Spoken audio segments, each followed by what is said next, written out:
you everybody for joining us today. I appreciate you taking time to get on this webinar with Food Shelter. Food Shelter works with us. They are a PR company, and they're going to be presenting some information about how to deal with promoting yourself in social media and the things you could be doing during this crisis. Joanne, Jordan, and Lorraine Giblett are with us. And with that, I'm going to turn this over to you. But as I had said in the beginning, please mute your lines and use the chat feature. If you have some questions, we can deal with, we'll do them at the end. And we will be recording this and sending it out to the participants. With that said, I will turn this over to you, ladies. Okay, great. Hi, everybody. I'm Joanne. Lorraine, do you want to introduce yourself? Sure, and I'm Lorraine Gimlin. We're the co-founders of Food Shelter. Yep. We've been in the Philadelphia area for roughly 15 years, and we specialize in branding and marketing initiatives for clients ranging in the restaurant and hospitality sectors, all the way down to, which is the food portion, all the way down to architects and designers and commercial real estate, which would be the shelter portion of our business. You know, into this first slide that we have, to paraphrase Lin-Manuel Miranda, the world turned upside down pretty quickly in mid-March, and things happened very feverishly, very fastly, and Lorraine and I, like a lot of companies, had to pivot and, you know, rise up to help our clients, mostly with messaging from, you know, ranging from internal messaging to, but a lot of it was external messaging. And very quickly on, we realized that social media, you know, was one of the quickest ways to inform as many people as humanly possible. So despite the fact that, you know, there were many aspects that stayed the same and, you know, maintained sort of the same sort of trajectory that they were on May 13th or 14th, there were many things that that changed, but there were also many things that stayed the same after that initial couple of days. Right. And I mean, I think you can see even just from these front pages that we pulled from, you know, newspapers, it's all those mediums are still kind of the same, but that new normal looks so very different. You know, there's a front page photo of a family wearing masks. You know, it's still very, very focused on how is everybody dealing with, how are we reacting on a daily basis to the pandemic, how are businesses, you know, surviving through this, and how are people managing the situation that they're in, and trying to still live some lives with a sense of normalcy.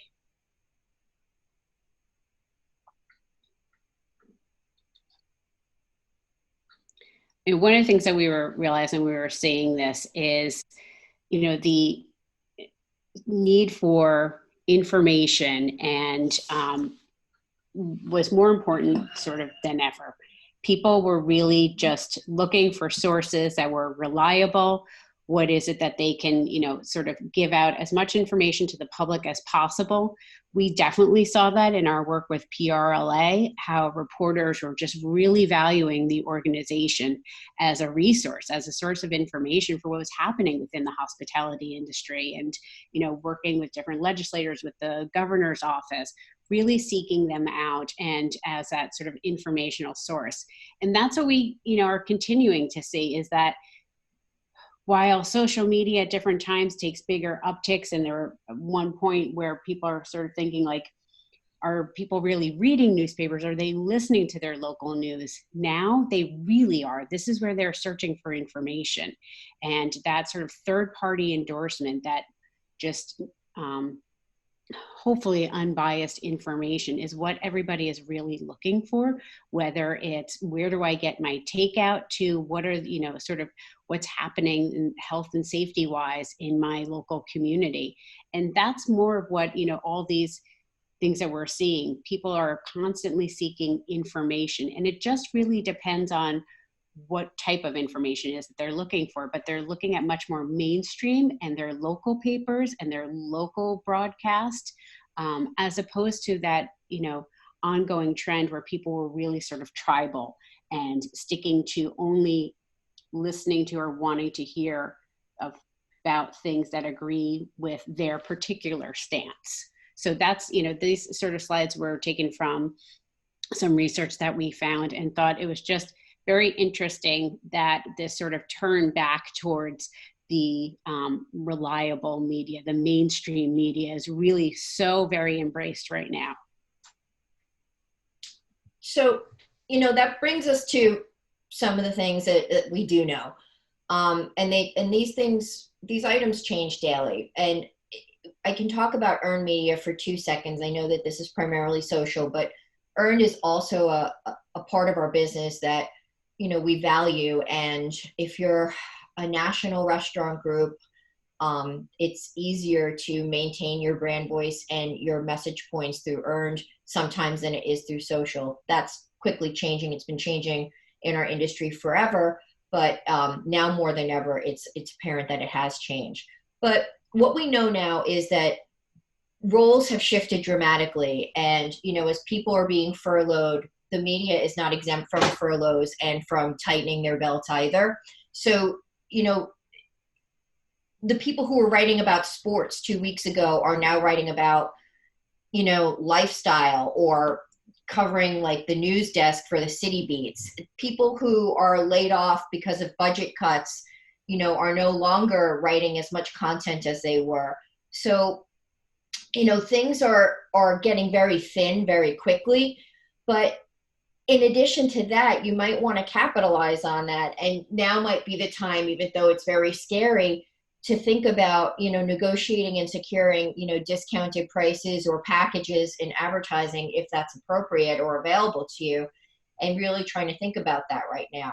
In terms of content and story generation, most of the writers that we know that we've cultivated relationships with are really valuing now more than ever the fact that we do have those relationships, because they're relying heavily on us to be the in-between between our client and themselves and what they're doing. The second thing is that they're using social media to sort of generate their story ideas, as opposed to the client or the traditional PR people who they once looked towards helping yesterday. They're looking towards social media for their pitch ideas and relying heavily on that. In terms of broadcast has dramatically, I think, out of all of the sectors of our business, broadcast has changed the most. Lorraine and I know that those production meetings still happen, but like this presentation, they're happening in many different ways. They're happening via Zoom meetings. We think the interviews, it's very different to see a chef being interviewed and making something within the confines of their own home versus the kitchen restaurant that they were once in. It's very different to see a CEO dressed in plain clothes on a Zoom call, as opposed to totally coiffed and made up, sitting cross-legged across from somebody in a newsroom for CNBC, MSNBC, and NBC as well. So, while that proposes a lot of challenges, it's a very different way of working, and it's going to be really interesting to see in the future how this is all going to shake out. You might see some online interviews staying in the future.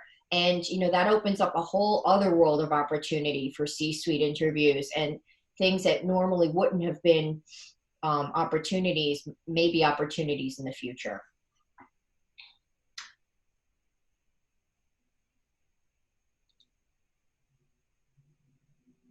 How do you get coverage in this crazy new landscape? It's easier. In some ways it's easier, and in some ways it's way more difficult. It's more difficult because you can't find the right people. It's more difficult because those interviews are being held online. It's more difficult because if the content that the writer is looking for is dependent on things that are beyond our control, and many of them are right now, that lends itself to a whole lot of challenges. So the best thing that we can do as, Clarions on behalf of our client is to be as consistent and as and as truthful and transparent as humanly possible, but also be cognizant and be aware that what we're saying in hour 1 may change by hour 5 and is subject to a whole lot of other things that are changing as we're even speaking now. So, you know, the first thing is to be sensitive and to do your research and to just be as best of a resource as you humanly possibly can. And by doing that, you have to keep up with the news cycles and keep up with what's going on in your community. You have to align with local charities to support. You have to celebrate your frontline workers in your community and talk more about your community on a community and hyperlocal level than, you know, any sort of thing that's going on a federal or national level.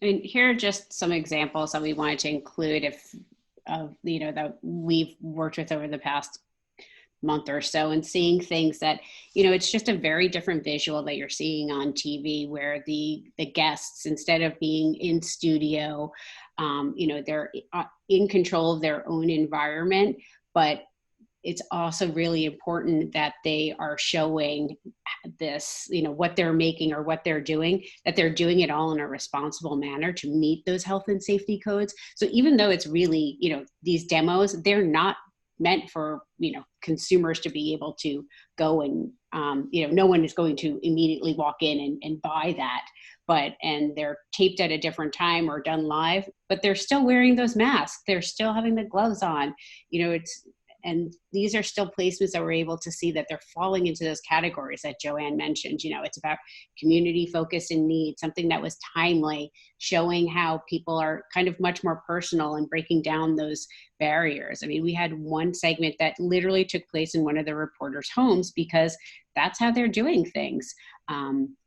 And it was actually really funny. The reporter's daughter was with him, and he was supposed to be making like a pizza, and his oven didn't work. And it all just went off fine, and sales were great of those meal kits. But it was just showing how humanizing this has been, and how most people are really just trying to roll with the punches and still continue to provide information and market themselves in a really kind of unknown and fluid environment right now.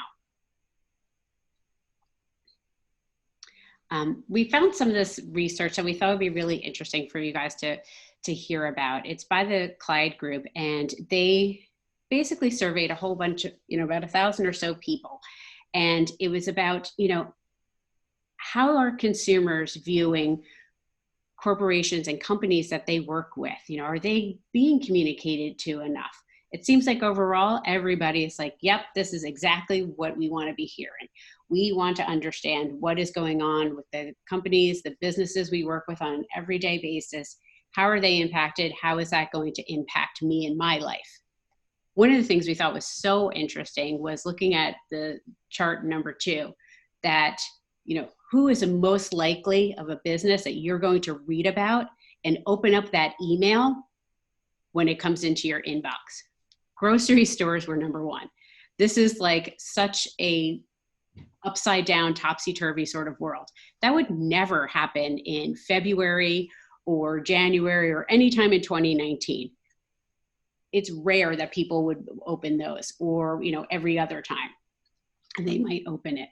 So, you know, looking at the priorities that people have right now, it still is. It's their groceries, their food, their healthcare, their restaurants, and their finances. That is what people care about. And, you know, that's where there's still this opportunity, whereas hopefully things are loosening up, that there's room for growth, and people want to hear from your restaurants, from your businesses, and understand, you know, how they can participate. What can they buy? What can they get? What's your new menu items?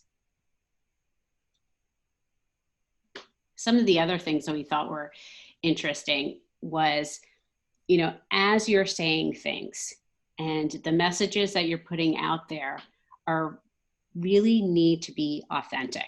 It really needs to be true to your brand, to continue to resonate with, you know, why were people coming in the first place, and not buying into lingo that you keep hearing, that just because Coke said this and Pepsi said it, and you can hear it on Progressive Insurance or anything else, that it makes sense to you. I think so many people are kind of getting tired, and there's like memes that are sort of going around about companies basically just saying like, we're with you, we're all in this together, we support you. Yes, all of that is true, but there's ways to be able to say that that's true to your business and not just a Hallmark blanket card statement. And chart 5 really backs that up, and it shows that like if you are local and that is your consumer base, that's where your loyalty is, and that's where people really care about. It's kind of like consumers' views of how they view about Congress. Like everybody hates Congress, but apparently you always love your local congressperson. So I think that that's how people really feel about businesses, and sort of hearing about what businesses are doing during COVID-19. So they want to understand how what you are doing is going to directly impact them.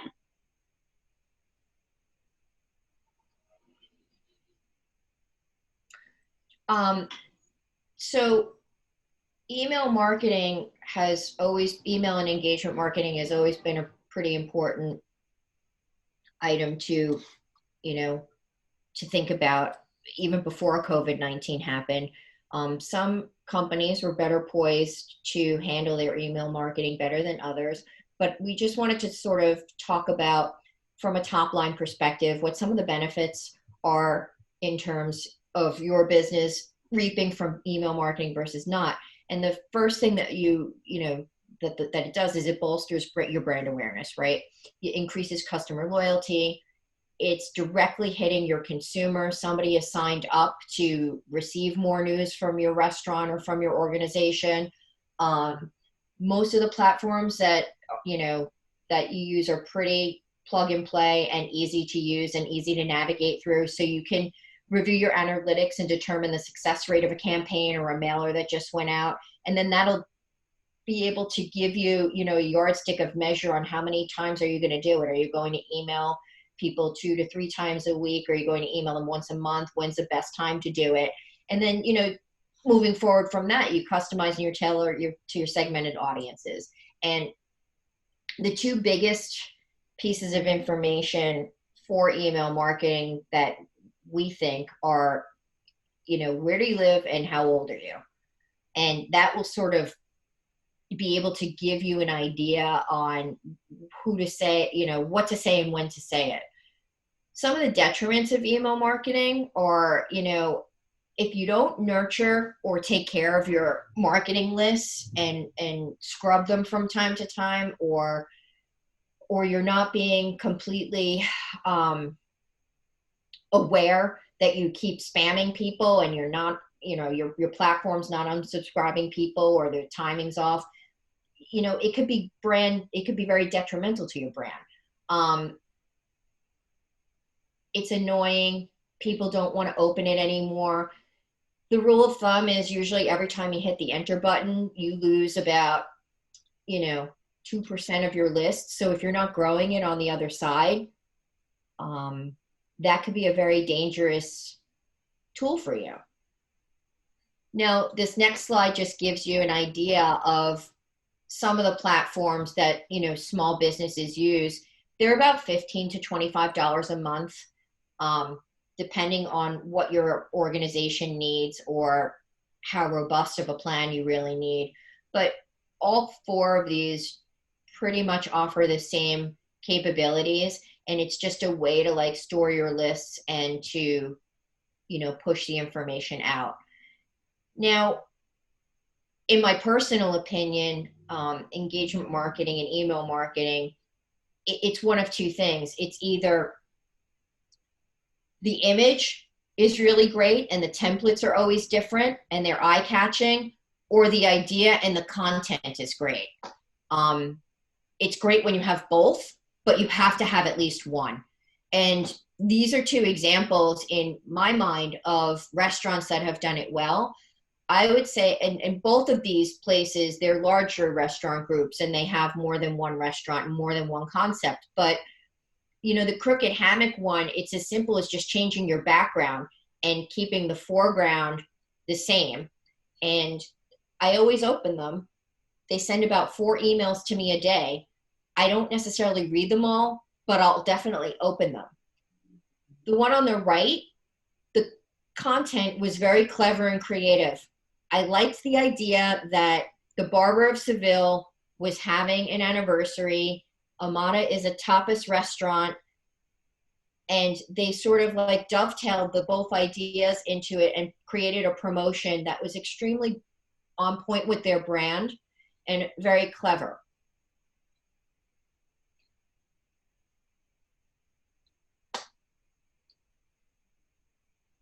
You know, now that we touched on a little bit of engagement marketing and electronic mailer marketing, you know, let's talk a little bit about social and the social platforms.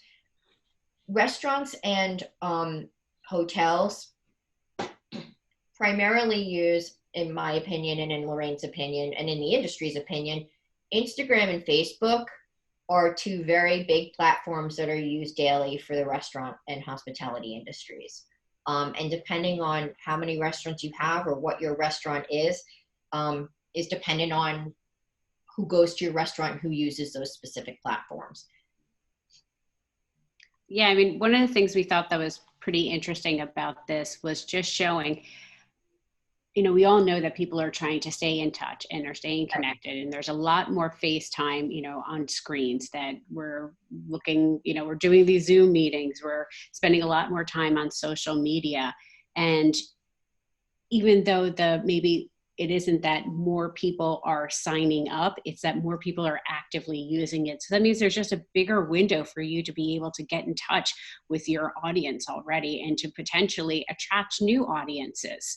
You know, through social media. And just seeing, you know, like the idea of that Instagram live skyrocketing by 70% like over the past, you know, 2 months is pretty crazy. Yeah. I mean, it makes sense since there are all those sort of celebrity, you know, concerts and different things, but we're also seeing different businesses being able to use that in some pretty interesting and unique ways, and using their chefs or using bartenders and just coming up with really great branded content. You know, I think when we sort of started it and got into this at the outset of the pandemic, that there really wasn't a guidebook. More was just sort of about like updates, just pure information. Here's what's happening. Here's our takeout. Here's our hours. These are all the different, you know, things that we're doing to keep people safe, to keep you safe, and to keep our staff safe. So it's really purely just information based. And I think now, you know, companies are really kind of growing and spreading a little bit of their wings in this, and coming back to the fact that they do have the opportunity to really market to people, and they do have the opportunity to try to push sales and increase sales. And there's less fear around the idea of marketing as opposed to, you know, 4 weeks ago when you had a much thinner tightrope to walk when you were talking about, you know, come in and order this, or different promotions that could, you know, be kind of fun and funny. It was like, you know, debates about what is appropriate and what isn't. And those, you know, things seem to be getting a lot looser, and there's a lot more wiggle room right now.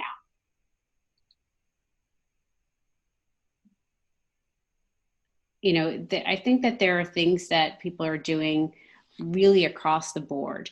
Everything from what we're seeing is just, you know, here's recipes that you can make at home. You can buy them from us.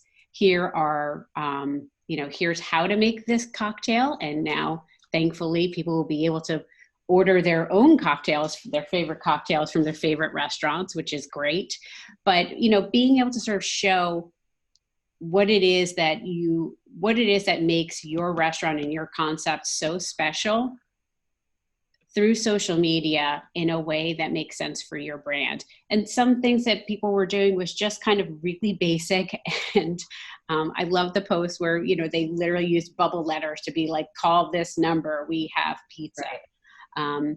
It was just like kind of fun. And I think it caught people a little off guard.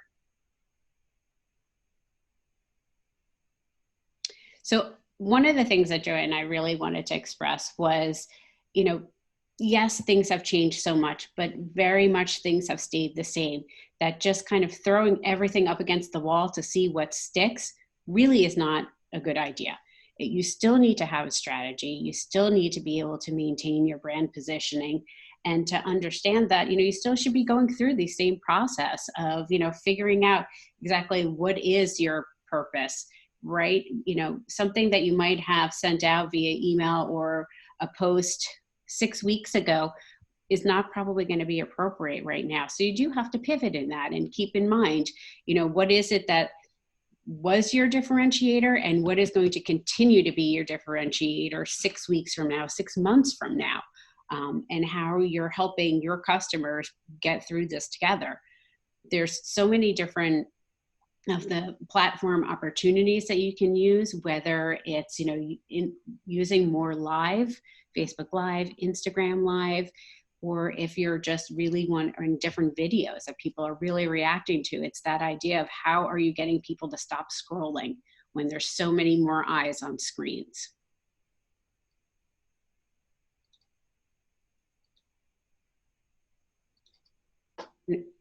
Yep. So, you know, now that we talked about a little bit about like what you guys should be doing in terms of creating the foundation and trying to figure out who your audience is if you don't know that already and how to connect with them. Tone deafness has been written about for a very long time, but particularly has garnered a lot of attention in the last 7 weeks. And it's on both sides. It's on the media and it's on the company's side. Some media are moving ahead, just forging ahead with like, you know, what's going on for Father's Day gift guide things. And some other media are like, are you kidding me? The whole world is like exploded. I don't care about a grill for our dad or a father. So from your perspective, what you can control is things that you want to really avoid so you don't seem tone deaf, that you are aware of the scenario and you are totally respecting that. So, you know, posts to avoid would obviously be crowded bars and restaurants, unless it's sort of shouted out that this is what we're looking forward to in the future or something along those lines. Any employees or stock imagery that you once had in your folders that you were planning on using, but those people now aren't wearing gloves, I would stay away from that. And, you know, we would think that that would be something that you know, don't want to promote right now. Some of the things that should be adhered to are, you know, according to guidelines, what are the outdoor dining regulations? You know, what are the social distancing guidelines in your states? We represent a couple of restaurant groups that have restaurants in different states, and it's going to be very challenging for all of us to collaborate because each state is going to be different in terms of their rollout plans and their timing. So, you know, that's something to adhere to. Another thing that you might want to do is talk about, you know, what were your sweet spots in your demographics? Did people like your beer? Did people like your wings? Did you have a cheesesteak that somebody loved? And, you know, sort of like highlighting those as we go on is something to think about as well. Are your dining rooms going to look completely different? The other day I was listening to a podcast, and the Inn at Little Washington is going to put mannequins at their table so it doesn't look so sparse, which I don't know if that's a good idea or a bad idea, but, you know, it's something that they're working on. And just to talk about and keep beating that, like, you know, we're safe, we're excited to be open, we're excited to serve you once again, and talk about those things would be a really great idea to do.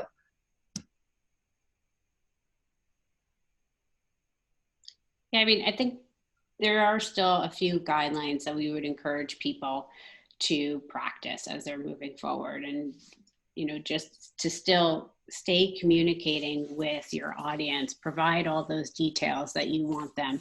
I don't know how many times we see it's like, you know, questions that are asked of clients, or when we're managing social media accounts, the very basic things, even though that information is right there. It's like, what time are you open? Well, it says it right on top, but people aren't reading, right? So it's sort of your responsibility to make sure you're still answering those questions in timely manners. It's the same way, you know, if people are calling the restaurants asking these things, you still just want to make sure that you are answering your audience, you're speaking to them, you're using your best photos, you're, you know, taking a look at your posts and seeing, you know, are there specific times when there's better engagement rather than, you know, other times? Are there certain posts that you're obviously realizing are much more engaging? Is it because there's staff or customers? Is it a particularly beautiful photo of your food? Is it a particularly popular dish? You know, or cocktail or something. All of those things you want to still keep in mind. You would do that, you know, 6 months ago. You should continue to do that now and moving forward into the future. You know, there are different metrics that we were sort of seeing where there's more popular times now because so many more people are working from home as opposed to being in an office, and, you know, it's a little more frowned upon, I guess, to be on your social media accounts then. So, you know, I guess HubSpot was saying it's between 12 and 2 o'clock. It's Wednesdays versus Sundays. And I think a lot of that stuff is still going to keep shifting, but it's much more important for you to be able to look at it particular to your clients, to your fans, and what you're seeing instead of this sort of overreaching guideline that's, you know, for an entire industry.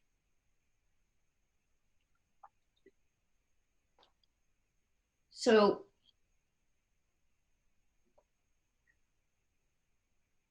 one example that we have, we just recently took over Boardroom Spirit's entire social. And again, if we talk about on slide 20 with all the arrows and the green arrows that we all put on that and thought about that for a second, the last arrow suggested pitting numbers against numbers and key performance indicators. And both Lorraine and I kind of feel that trying to create KPIs or trying to figure that out right now is really difficult because those numbers aren't real. Just like Lorraine mentioned, more people are in front of their screens and on social now more than ever, and more than they would have been 3 months ago. So it's difficult to suggest and say, you know, this particular company saw a 368% increase on their Instagram followers. That's a great number, but we know that that's not a real number, that's going to go back down in 2 months or 3 months. How much? We don't know. We can't even say. The same thing with the 443% increase in site clicks. That's phenomenal. That's unheard of in terms of marketing. But again, what part of that 443 is real versus not? We can't accurately say that. We have no idea. So really all that we can do is prepare ourselves and prepare the client and do what we always do in the form of creating the systems and putting the protocols in place as best we can to as many people as we can. It's great that so many more people know what they do and know who they are, but will those same people still be there 3 months from now? It's very difficult to say.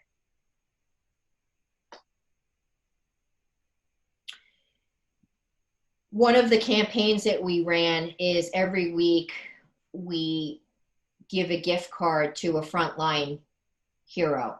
And, that's been very, very successful in terms of engagement and encouraging people to share and encouraging people to talk more about it in an industry that may not be directly aligned with what you're doing. For instance, grocery stores or construction workers or, hospitals. So it does a few things. It creates great brand loyalty for the brand in that they're doing something for others at a time and creating philanthropy at a time when it's really needed the most. But it also really gets the audience excited that they may be the person who's chosen in that gift card draw. So it's a really fun thing to watch every week.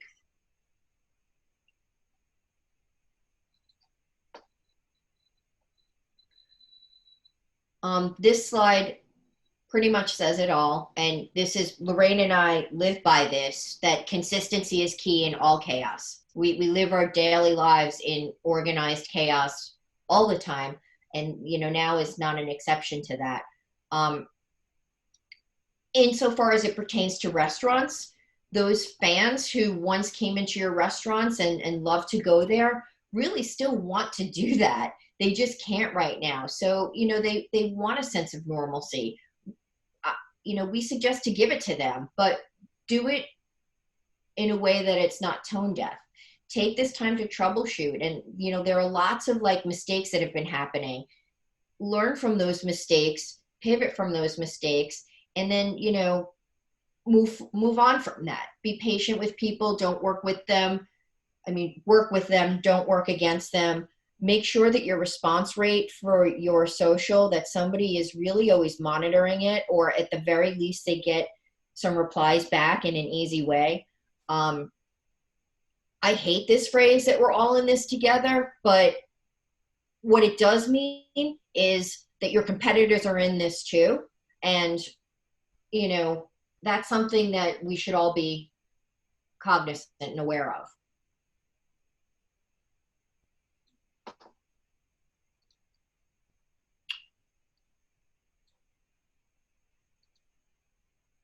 This slide focuses on a roadmap of some things just to be aware of and understand, you know who you are and who you are not.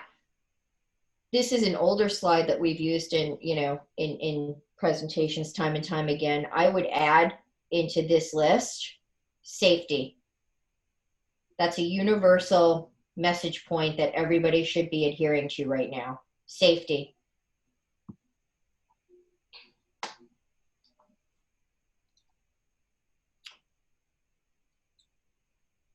I think Lorraine, hold on one second. Lorraine Zoom just. I'm back on. For some reason, I don't know. The wonders of internet connections at this point. It just sort of kicked me off, but I'm back.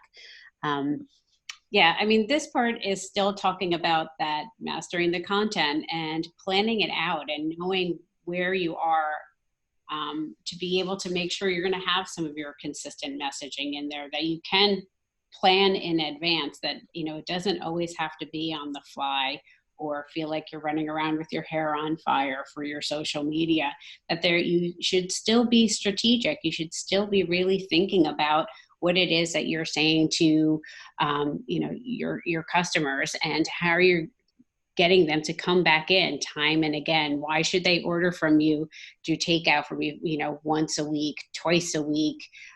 You know, what are the different offerings? And this is your opportunity to really think about it and to take time to take good photos to show, you know, how you are maintaining your employees' health and safety, how you're maintaining your customers' health and safety, and the great offerings that you have. Hopefully there are some really, you know, great sort of timely things as we're coming into summer that you're thinking about that are going to, you know, kind of meet those needs for people wanting to be outside and have that sort of typical summer feeling.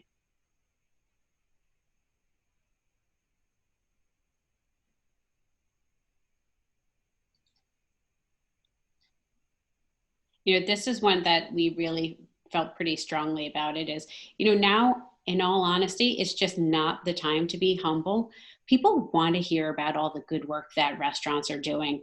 You know, restaurants are really known and have always sort of filled this sort of community space where you're at the center. Restaurants give so much to local charities, you know, not just now, but throughout the year. And this is what, you know, people want to hear about. They want to know that their favorite restaurant is helping out, you know, first responders and sending meals over to hospitals or doing giveaways for frontline workers. Like, although it's promotional, it's still the good news that people want to know about and want to hear about. And it's not really perceived as like, aren't we so great? Look at us. We've donated all of this. It's letting your customers know that you're still that restaurant that gives to charity. You're still that restaurant to go to. And you're, still the place that when they want to celebrate, when they want to come in and host a fundraiser, that you'll still be there for them. And it's just another continuation of building your loyalty to your fans and letting them, sort of feel good. That's the reason, one of the reasons why people love coming to restaurants and dining out is just enjoyment and entertainment. And this is one other way that you can continue that message.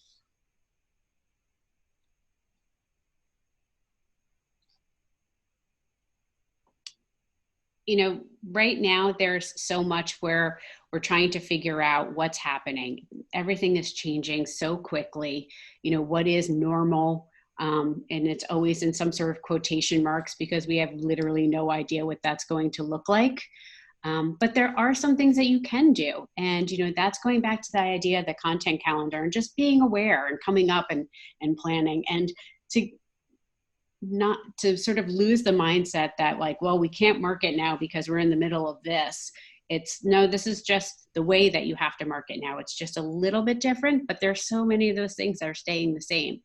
Being timely, coming up with your national holidays, making sure that you're following all those guidelines and showing people how you're following it, not only through what you're saying, but also visually showing them.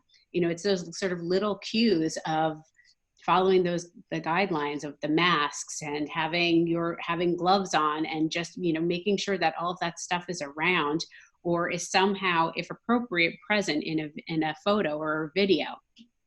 And also, in talking about being prepared to hire if things are opening up, and how are you going to be able to communicate to furloughed employees? Are there going to be some challenges of reaching back out to those people, that didn't necessarily have company emails? How are you going to get in touch with them? Do they want to come back? How do they feel? Are they, feeling safe, or is it still in their benefit to come back financially? And just talking about, that you're going to be hiring people and posting those updates on social media is really beneficial because, as we saw when things were closing down, there was so much concern about, about employees and how are they going to get through this? And as a business, how are you communicating to your employees? How are you going to be able to bring them back? And social media is just a really great way to be able to address those concerns. We also think right now using user-generated content is so important. It just really, we were always really big fans of that and think that it's such a great way to be able to thank the people that are still continuing to be your guests and to order from you, and a very authentic way to be able to show, what it is that you're doing and the value that you're bringing to your customers. And, I think lastly, one of the biggest things is just being able to say thank you. Yep. Thank you to everybody that was, that's been ordering from you, that's been your continued sort of guests throughout this and supporting you. Yep. So to that end, thank you. Yeah, right. Thank you all for staying on with us. So Hope had to drop off, but this is Eric. Hi, everybody. You want to use the chat feature if you have any questions you'd like to ask our presenters. We'll give it a few minutes here to see if there's any questions. And, if not, we do also, like I said, we'll be sending this recording out to everyone who registered, and Lorraine and Joanne's contact information is in the beginning of the presentation, so you'll be able to reach out to them as well. Any questions?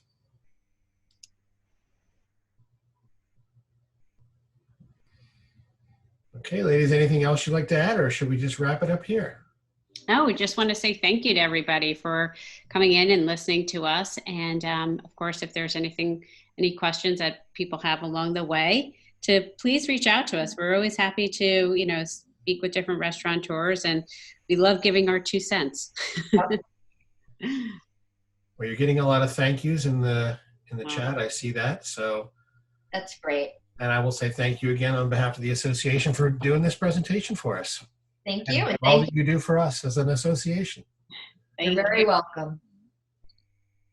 All right, well, I guess we'll wrap it up there. And thanks again for everyone for joining us. Thank you.